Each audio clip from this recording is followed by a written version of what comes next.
ये गोटे नुआ रेसिपीटे ट्राए करुँची आपन को देखौची शॉर्टकट रे पोटल आलू को एमती गोल गोल करके एमती काटिदेवे। मुझे पाउडर बनई जीरा आउ पान मधुरी आ सुखिला लंगा तो आप एमती भल भाव में पाउडर बनई ने। अल्प टे हलदी पकेगा स्वाद अनुसार लुण टमाटोटा देखते एमती टिके टिके माने फाड़ करके एमती रखी बेसी चुन चुन करनी। पोटल आलूटा एमती टिके भाजी हो गला परे से टमाटो गुड़ा पकईदेवे। टमाटो एमती पकईकी गोलेदेवे। गोले सारापर टिके समय घोड़े भाजी भलसे भाजी सारापर ये जो गुंडटा भाजिकी रखिथे से पकईदेवे।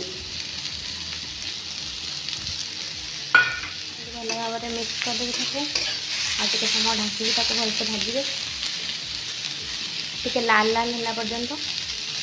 तो देखो ये प्रस्तुत हो जाए मोर पोटल आलू भजा, सुंदर देखा जाउची।